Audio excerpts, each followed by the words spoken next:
Hi hello அனைவருக்கும் வணக்கம். நான் உங்கள் ராமச்சந்திரன். இது உங்கள் ராம்சன் அகாடமி. நண்பர்களே, நம்ம பாருங்க, பிஓ எக்ஸாம், அப்புறம் வந்து பிஜிடிஆர்பி, அப்புறம் வந்து டெட் எக்ஸாம் எல்லாருக்கும் பயன்படுற போல தான் வந்து நம்ம என்ன பண்ணிட்டு இருக்கோம். நம்ம வந்து சைக்காலஜி வீடியோஸ் வந்து டெய்லி 10 கொஸ்டின்ஸ் வந்து நம்ம வந்து போட்டுட்டு இருக்காங்க. ஓகேங்களா? ஸோ அதில் இப்போ நம்ம வந்து பார்க்க போகிறது வந்து பார்த்தீங்கன்னா தேர்ட் கொஸ்டின் தான் நம்ம வந்து பார்க்க போகிறோம். ஸோ வாங்க வீடியோக்குள்ள வந்து பார்க்கலாம். அதுக்கு முன்னாடி நம்ம லாஸ்ட் வீடியோ ஒரு கொஸ்டின் கொடுத்துருந்தோம். அதுக்கான ஆன்சர் என்னன்றதை பார்த்துட்டு இந்த வீடியோக்குள்ள போயிடலாம் பாருங்க. நாளமில்லா சுரப்பி மண்டலத்தின் தந்தை என அழைக்கப்படுபவர் யார் அப்படின்றத நம்ம வந்து கேட்டுருந்தோம்.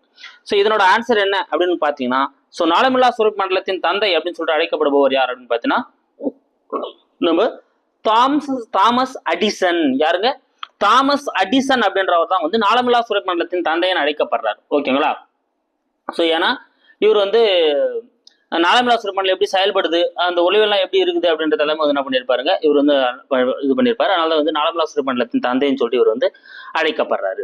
ஓகேங்களா? ஸோ இதில் மற்றவங்களை பற்றி தெரிஞ்சுக்கலாம் பாருங்க. இதில் வந்து பார்த்தீங்கன்னா இந்த ஸ்டெர்லிங் மற்றும் பெய்ஸ்லிஸ், ஸோ இவங்க ரெண்டு பேர் வந்து யார் அப்படின்னு பார்த்தீங்கன்னா ஹார்மோன் அப்படின்ற வேர்டை முதல்ல அறிமுகப்படுத்தியிருப்பாங்க. ஓகேங்களா? யாருங்க? ஸ்டார்லிங் மற்றும் பெய்லிஸ் அப்படின்றவங்க வந்து ஹார்மோன் அப்படின்ற வேர்டை முதல்ல அறிமுகம் செய்தவங்க தான் வந்து இவங்க. ஓகேங்களா? இதுல சிக்கண்டல் அப்படின்றவரை பத்தியும் தெரிஞ்சுக்கோங்க. இவர் யார் அப்படின்னு வந்து பாத்தீங்கன்னா இவர் தான் தைராக்சின் அப்படின்ற ஹார்மோனை வந்து படிக நிலையில கண்டுபிடிச்சிருப்பாரு. ஸோ ரொம்ப முக்கியம். நாளமில்லா சுரப்பி மண்டலத்தின் தந்தை அப்படின்னா தாமஸ் அடிசன். ஸ்டார்லிங் மற்றும் பெய்லிஸ் அப்படின்றவங்க வந்து என்ன பண்ணியிருப்பாங்கன்னு பார்த்தோம். இவங்க வந்து ஹார்மோன் அப்படின்ற வேர்டை வந்து இன்ட்ரோடியூஸ் பண்ணியிருப்பாங்க. அடுத்து வந்து பார்த்தோன்னா கெண்டல் அப்படின்றவர் வந்து தைராக்சின் அப்படின்ற ஹார்மோனை படிக்கொடியில் பிரித்து எடுத்திருப்பாரு. ஸோ இதனால நீங்கள் 4 பாயிண்ட் ரொம்ப முக்கியம், நல்லா ஞாபகம் வச்சுக்கோங்க. ஓகேங்களா? ஸோ ஒரு சிலருக்கு ஒரு டவுட் இருக்கும், ஏன்னா சைக்காலஜின்னு சொல்லிட்டு இவர் என்னத்துக்கு தேவையில்லாத சயின்ஸ்ல வரக்கூடிய அந்த நாளமில்லா சுரப்பி மண்டலத்தை எடுத்துட்டு இருக்காரு அப்படின்றது. ஸோ நம்ம இப்போ பார்த்துட்டு இருக்கக்கூடிய டாபிக் என்ன அப்படின்னு பார்த்தீங்கன்னா பர்சனாலிட்டி, ஆளுமை மற்றும் அளவிடுதல் அப்படின்ற டாபிக் தான் நம்ம வந்து பார்த்துட்டு இருக்கோம். சரிங்களா? இதுல ஒருத்தரோட பர்சனாலிட்டி, அவருடைய ஆளுமையை நிர்ணயிக்கிறதுல மிக முக்கிய பங்கு வகிக்கிறது அவரோட உடல்நிலை, அந்த உடல்வாகு, அவருடைய மனநிலை. ஓகேங்களா? ஸோ இது எல்லாத்தையும் மேனேஜ் பண்ணக்கூடியது எது அப்படின்னு பார்த்தீங்கன்னா இந்த ஹார்மோன்ஸ் தான். ஸோ இந்த ஹார்மோன்ஸ் பிரச்சனையால சில டிசீஸ் ஏற்படுது, ஹார்மோன் பிரச்சனையால சில ப்ராப்ளம்ஸ் ஏற்படுது. அதனால அவங்களோட ஆளுமை திறன் வந்து என்ன பண்ணப்படுது, பாதிக்கப்படக்கூடியதாகவும் இருக்கும், மேம்படுத்தக்கூடியதாகவும் இருக்கும். அதனாலதான் இந்த ஆளுமை அப்படின்ற டாபிக்ல இந்த ஹார்மோனை பத்தி நம்ம வந்து பார்க்கிறோம். இப்போ உங்களுக்கு கிளியர் ஆயிட்டு இருக்கும். ஓகேங்களா? சரிங்க. இப்போ இதுல ஃபர்ஸ்ட் கொஸ்டின் பார்க்கலாம். டயாபெட்டிஸ் இன்சிபிட்டஸ் ஏற்பட காரணமான ஹார்மோன் எது? ஸோ டயாபெட்டிஸ் இன்சிபிட்டஸ் அப்படின்னா உங்களுக்கு தெரியும். டயாபெட்டிஸ் இன்சிபிட்டஸ் அப்படின்றது வந்து பாத்தீங்கன்னா நீங்க எல்லாருமே என்ன பண்ணுவீங்க, இப்படி ஒரு ஆப்ஷன் வச்ச உடனே நேரடியா நீங்க வந்து இன்சுலின் அப்படின்றத வந்து யோசிப்பீங்க. ஓகேங்களா? டயாபெட்டிஸ் மெலிடஸ் அப்படின்னா தான் வந்து இன்சுலின். நல்லா ஞாபகம் வச்சுக்கோங்க. மெலிடஸ் அப்படின்னா தான் வந்து சுகர் நோய். சுகர் வந்தா மெலிஞ்சு போயிடுவாங்க, ஞாபகம் வச்சுக்கோங்க. மெலிடஸ்ன்னு வந்தாதான் சுகர், சர்க்கரை வியாதியை குறிக்கக்கூடியது. டயாபெட்டிஸ் இன்சிபிட்டஸ் அப்படின்னா வந்து பாத்தீங்கன்னா ஒரு சிறுநீர் பெருக்கதிர் நோய் அப்படின்னு சொல்லுவாங்க. ஓகேங்களா? அதாவது என்ன அப்படின்னு பாத்தீங்கன்னா இதனால நீங்க சாப்பிடக்கூடிய அந்த சாப்பாடு அளவுக்கு அதிகமான நீங்க என்ன பண்ணக்கூடியதா இருக்கும், சாப்பிடக்கூடிய சாப்பாடு என்ன பண்ணும், இந்த குளுக்கோஸ்லாம் அந்த சிறுநீர் வழியா என்ன ஆயிட்டு இருக்கும், ஆட்டோமேட்டிக்கா வந்து வெளியாயிட்டே இருக்கும். ஓகேங்களா? பாலி யூரியா அப்படின்னு சொல்லுவாங்க. ஸோ அது இந்த நோய்க்கான பெரிய குறைபாடுங்க. ஓகேங்களா? டயாபெட்டிஸ் இன்சிபிட்டஸ் அப்படின்னு சொல்லுவாங்க. இது ஏற்படுறதுக்கான ஹார்மோன் எதுன்னு பார்த்தீங்கன்னா ஆன்டி டயூட்ரிக் ஹார்மோன், அதாவது ஏடிஹெச் அப்படின்னு ஷார்ட்டா சொல்லுவாங்க. உங்களுக்கு ஆப்ஷன்ல அப்படியே வைக்கலாம், ஏடிஹெச் அப்படின்னு வைக்கலாம், ஆன்டி டயூட்ரிக் ஹார்மோன். ஸோ இந்த ஆன்டி டயூட்ரிக் ஹார்மோன் குறைவா சுரக்கிறதுனால என்ன ஆகும் அப்படின்னு வந்து பார்த்தீங்கன்னா இந்த டயாபெட்டிஸ் இன்சிபிட்டஸ் அப்படின்ற நோய் ஏற்படுது. நல்லா வச்சுக்கோங்க. டயாபெட்டிஸ் இன்சிபிட்டஸ் கொடுத்து ஏ ஆப்ஷன்லயே இன்சுலின் வச்சிருப்பாங்க. சோ இன்சுலினால் குறைபாட்டால் ஏற்படக்கூடியது டயாபெட்டிஸ் மெலிடஸ். டயாபெட்டிஸ் இன்சிபிட்டஸ் அப்படின்னா வந்து பாத்தீங்கன்னா ஏடிஎச் குறைபாடு, அதாவது ஆன்டி டயூட்ரிக் ஹார்மோன் குறைபாடு. அடுத்த செகண்ட் கொஸ்டின் பார்க்கலாம் பாருங்க. கேடயம் அல்லது பட்டுப்பூச்சி வடிவம் உள்ள சுரப்பி எது? ஓகேங்களா? ஒரு கேடயம் அல்லது ஒரு பட்டுப்பூச்சி வடிவத்தில் இருக்கக்கூடிய ஒரு சுரப்பி எது? சூப்பர். இதுக்கான ஆன்சர் என்ன அப்படின்னு பார்த்தீங்கன்னா தைராய்டு சுரப்பி. ஏதாங்க இதுக்கான ஆன்சர். ஓகேங்களா?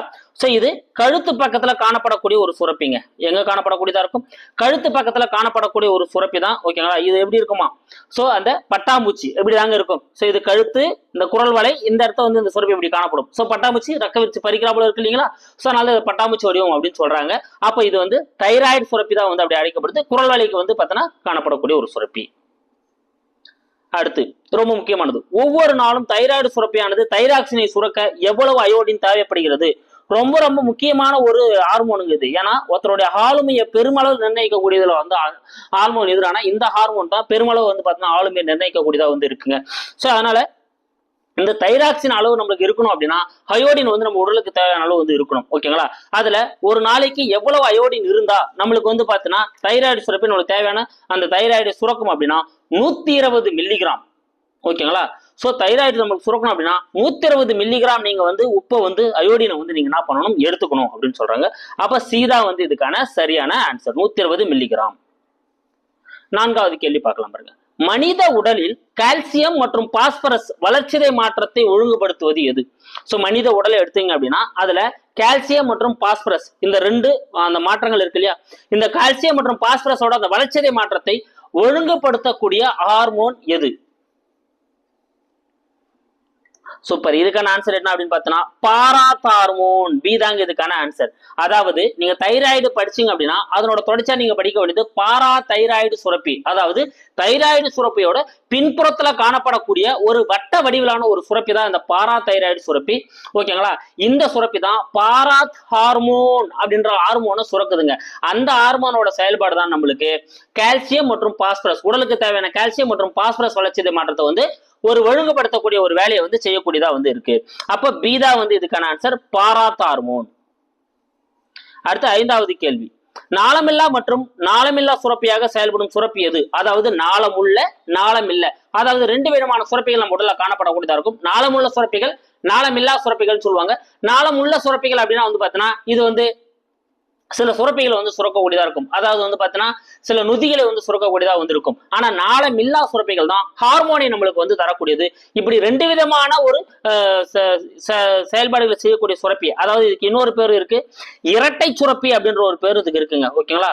சோ பி தான் இதுக்கான ஆன்சர். இரட்டை சுரப்பி அப்படின்னு அழைப்பாங்க. கணையம், கணையம் தான் வந்து நாளமில்லா சுரப்பியாகவும் செயல்படுது, நாளமில்லா சுரப்பியாகவும் வந்து என்ன பண்ணக்கூடியதா இருக்கு, செயல்படக்கூடியதா வந்து இது இருக்குங்க. ஓகேங்களா? அப்ப பி தான் வந்து இதுக்கான ஆன்சர். அடுத்த 6வது கேள்வி. சிறுநீரகத்தின் மீது காணப்படும் சுரப்பி எது? சிறுநீரகத்தின் மீது காணப்படும் சுரப்பி எது? Very very important.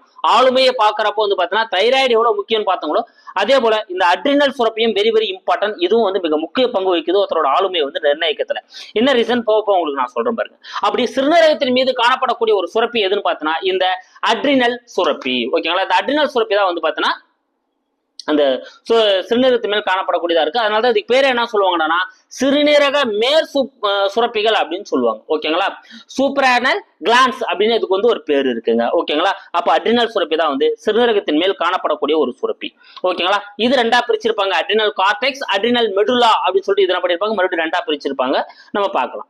அவசர கால ஹார்மோன் என அழைக்கப்படக்கூடியது எது? Very very important questions. ஏன்னா இதை நான் வந்து சொன்னேன் தைராய்டு போல இதுவும் ஏன் முக்கியம் ஒரு ஆளுமை நிர்ணயிக்கத்துல அப்படின்னா இந்த அவசர கால ஹார்மோன் அப்படின்ற ஒரு ஹார்மோன் நம்ம வந்து ஒரு பதட்டமான ஒரு சூழ்நிலை இருக்கிறோம். ஏன்னா நீங்க ஒரு ஆளுமை பண்பு, ஒரு தலைமை பண்பு நீங்க பதவி ஏற்கிறீங்க அப்படின்னா நிறைய இந்த மாதிரி இக்கட்டான சூழ்நிலைகள் வரப்ப நீங்க பதட்டமாவீங்க, பயப்படுவீங்க, ஏதோ ஒரு சூழ்நிலைகள் உருவாகும். அப்பெல்லாம் நம்மளை காப்பாற்றக்கூடிய ஹார்மோன் எதுனா இந்த ஹார்மோன் தான். அதனால எதுனான்னு சொல்லுவாங்க அவசர கால ஹார்மோன் அப்படின்னு சொல்லுவாங்க. உடனே இது சுரந்து நம்ம பாடியை வந்து என்ன பண்ணும், காமாவும் கூலாவும் மாத்த ட்ரை பண்ணும். அதனால தான் இது அவசர கால ஹார்மோன் அழைக்கப்படக்கூடியது அட்ரினலின். சோ அட்ரினல் சுரப்பியால சுரக்கப்படக்கூடிய அட்ரினலின். ஓகேங்களா? சீதா இதுக்கான ஆன்சர். அடுத்து 8வது கேள்வி. உயிர் காக்கும் ஹார்மோன் என அழைக்கப்படுவது எது? Very very important question. ஓகேங்களா? இது இந்த அட்ரினல் கார்டெக்ஸ்ல சுரக்கப்படக்கூடிய ஒரு ஹார்மோன் தான். அதாவது கார்டிசோல் அப்படின்ற ஹார்மோன்ங்க. ஓகேங்களா? என்ன ஹார்மோன்? Cortisol hormone. நம்ம வந்து ரொம்ப மிக மன அழுத்தம், ஒரு அழுத்தமான சூழ்நிலை இருக்கிறோம் அப்படின்னா அந்த நேரங்கள்ல இந்த ஹார்மோன் சுமந்து நம்மளோட மன அழுத்தத்தை குறைக்கிற வேலையை வந்து செய்யக்கூடியதா இருக்கு. அதனால அதுக்கு பேர் என்ன சொல்றாங்க, உயிர்காக்கும் ஹார்மோன் அப்படின்னு சொல்றாங்க. அப்ப கார்டிசோல் அப்படின்றத வந்து உயிர்காக்கும் ஹார்மோன். அடுத்து 9வது கேள்வி. பெரியவர்களுக்கு வளர்ச்சி ஹார்மோன் அதிகமாக சுரப்பதால் ஏற்படும் நோய். சோ பெரியவர்களுக்கு வந்து பாத்தீங்கன்னா இந்த வளர்ச்சி ஹார்மோன் வந்து திடீர்னு ஆயிடும், அளவுக்கு அதிகமா வந்து சுரந்துரும்.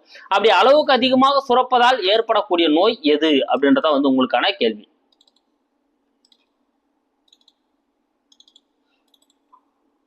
சூப்பர். சோ இதுக்கான ஆன்சர் என்ன அப்படின்னு பார்க்கலாம் பாருங்க. சோ இதுங்க அக்ரோமெகாலி அப்படின்னு சொல்லுவாங்க. என்னதுங்க? அக்ரோமெகாலி. அதாவது பெரியவர்களுக்கு என்ன பண்ணும், திடீர்னு இந்த ஹார்மோன் வந்து அதிகமா சுரக்க ஆரம்பிச்சிடும். அதனால வந்து பாத்தீங்கன்னா அவங்க வந்து என்ன பண்ணுவாங்க, அதிகமான வளர்ச்சி வந்து அவங்களுக்கு வந்து காணப்படக்கூடியதா வந்து இருக்கும். ஓகேங்களா? சோ அவங்க அந்த வளர்ச்சி வந்து ரொம்ப அதிகமா இருக்கும். அப்ப பெரியவர்களுக்கு ஹார்மோன் அதிகமா, வளர்ச்சி ஹார்மோன் அதிகமா சுரந்தா ஏற்படக்கூடிய நோய் வந்து அக்ரோமெகாலி. அப்ப சீதா வந்து இதுக்கான சரியான ஆன்சர். குள்ளத்தன்மை அப்படின்னா உங்களுக்கு தெரியும். ஓகேங்களா? ஸோ அதாவது அந்த ஹார்மோன் வந்து குறைவா சுரக்கும், வளர்ச்சி ஹார்மோன் குறைவா சுரந்தா அதுல குறைவா குள்ளத்தன்மையோட இருப்பாங்க. இதை ராட்சத தன்மை அப்படின்னா வந்து பாத்தீங்கன்னா இது வந்து குழந்தைங்கள வளர்ச்சி ஹார்மோன் அதிகமா சுரந்துட்டா ஜெய்ஜாண்டிசம் அப்படின்னு சொல்லுவாங்க, ரொம்ப அளவுக்கு அதிகமான வளர்ச்சி வந்து இருக்கும்.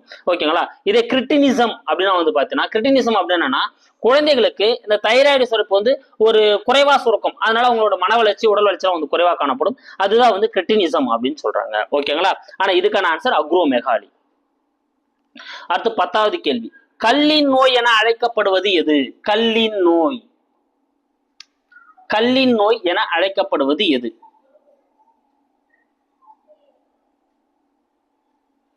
சூப்பர். இதுக்கான ஆன்சர் என்னதுங்க? மிக்சிடீமா. பி தாங்க இதுக்கான ஆன்சர். மிக்சிடீமா தான் வந்து கல்லின் நோய் அப்படின்னு அழைக்கப்படுதுங்க. கல்ஸ் டிசீஸ் அப்படின்னு இதுக்கு பேர் சொல்லுவாங்க. இது வந்து தைராய்டு சுரக்கக்கூடிய அந்த தைராய்டு சுரப்பி பெரியவர்களுக்கு குறைவா, நம்ம இப்பதான் பார்த்தோம், தைராக்சின் அதிகமா சுரந்தா அக்ரோமெகாலின்னு பார்த்தோம். அதுவே குறைவா சுரக்குது பெரியவங்களுக்கு அப்படின்னா மிக்சிடீமா அப்படின்ற ஒரு நோயை வந்து ஏற்படுத்துதுங்க. இதனால என்ன ஆகும்னா அவங்களோட நினைவாற்றல் வந்து குறைஞ்சிரும், மூளை செயல்பாடுகள் வந்து அதிகமா இருக்காது, குறைபாடா இருக்கும். அதனால அந்த நோய்க்கு என்ன சொல்றாங்க? கல்லின் நோய் அப்படின்னு சொல்றாங்க மிக்சிடீமாவை. ஓகேங்களா. சோ மிக்சர்ல கல்லு நிறைய இருக்கும், பெரியவங்க சாப்பிடுவாங்க. இந்த ஷார்ட்கட் நான் வச்சு உங்களுக்கு மறக்காது. அப்ப கல்லின்னா மிக்சிடீமா, பெரியவங்க சாப்பிடுவாங்க. அப்ப பெரியவர்களுக்கு குறைவா சுரக்கிற ஹார்மோன். ஓகேங்களா. சூப்பர். இந்த 10 கொஸ்டின் வேகமா உங்களுக்கு ஒரு ரிவிஷன் கொடுத்துறேன். ஸோ இது வந்து சயின்ஸ்லையும் உங்களுக்கு பயன்படக்கூடியதாக வந்து இருக்கும். டயாபெட்டிஸ் இன்சிபிலிட்டிஸ் ஏற்பட காரணம் ஆன்டி டயோட்ரிக் ஹார்மோன். கேடயம் அல்லது பட்டுப்பூச்சி வடிவம் உள்ள சுரப்பி அப்படின்னா தைராய்டு சுரப்பி. ஒவ்வொரு நாளும் தைராய்டு சுரப்பி தைராக்சினை சுரக்க அயோடின் எவ்வளவு தேவைன்னா 120 மில்லிகிராம். மனித உடலில் கால்சியம் மற்றும் பாஸ்பரஸ் வளர்ச்சிதை மாற்றத்தை ஒழுங்குபடுத்துவது எதிரான பாராத் ஹார்மோன். நாளமில்ல மற்றும் நாளமில்லா சுரப்பியாக செயல்படக்கூடிய சுரப்பி எதிரான கணையம். சிறுநீரகத்தின் மீது காணப்படும் சுரப்பி, சிறுநீரகத்தின் மீது காணப்படக்கூடிய ஒரு சுரப்பி எது அப்படின்னு வந்து பார்த்தீங்கன்னா அட்ரினல் சுரப்பி. அவசர கால ஹார்மோன் என அழைக்கப்படுவது எதுன்னு பார்த்தீங்கன்னா அட்ரினலின். உயிர்காக்கும் ஹார்மோன்னா கார்டிசோல். பெரியவர்களுக்கு வளர்ச்சி ஹார்மோன் அதிகமா சுரந்தா அக்ரோமெகாலி.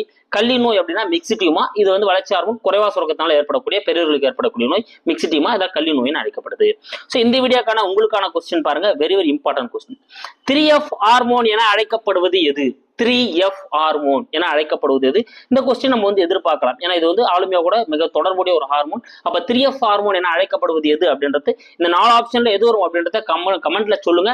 இல்லைன்னா வெயிட் பண்ணுங்க, நாளைக்கு போடக்கூடிய வீடியோல இன்னும் ஃபுல் எக்ஸ்பிளேஷனோட உங்களுக்கு கொடுத்துறேன். ஸோ நம்ம சேனலுக்கு யாரும் புதுசாக வந்தீங்கன்னா நம்ம சேனலை சப்ஸ்கிரைப் பண்ணிக்கோங்க, கூட பக்கத்துல இருக்கிற பெல் பட்டனை கிளிக் பண்ணி நோட்டிபிகேஷன் ஆல் அப்படின்றதையும் கொடுத்துக்கோங்க. லைக் பண்ணுங்க, ஷேர் பண்ணுங்க. Thank you guys.